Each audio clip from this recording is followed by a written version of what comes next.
Hello, this is going to be a long video, but I have a lot to say, so bear with me.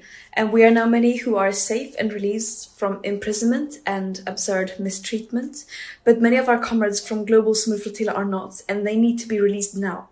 But most importantly, we are not the story. Thousands of Palestinians are currently being held in Israeli dungeons without a trial, hundreds of which are children. Millions are living trapped under an illegal siege in an apartheid state and occupation, who are being systematically starved and bombed to pieces. Basic societal infrastructure is being targeted and destroyed, and Palestinians are being systematically deprived of their very basic rights and means to survive, such as producing their own food, controlling their own territorial waters, and children being able to go to school. And the whole world knows that this did not start on October the 7th, 2023. And these Israeli war crimes have happened with impunity and with help and legitimizations from our governments, institutions, and media. And this is the story here that people should be focusing on. Do not let me and other volunteers on the flotilla be a distraction.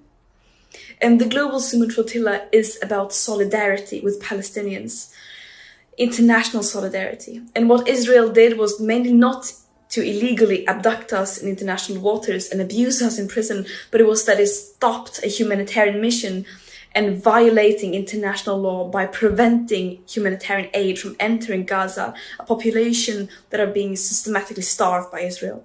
And this is a blatant violation of international humanitarian and maritime law. And I also want to make it very clear that our imprisonment by Israel is a direct result of our governments. They keep talking about the importance of upholding human rights and international law and to get aid into Gaza. And then when we do their job, trying to do just that while being completely peaceful and abiding by international law, they fail to ensure our safety. And this mission should not have to exist. It is a last resort when all means fall short and when those in power fail to step up and do the bare minimum. States have a legal obligation to end their complicity in genocide, which the UN Commission now also has confirmed that it is. And this current lack of willingness to do so is a crime against humanity. Israel does not have immunity from international law, even though it might seem like it from their genocidal propaganda.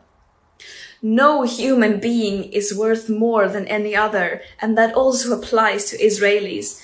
It's absurd that this even has to be said. And just to have it said once again, of course we are not running errands for Hamas, nor are we terrorists.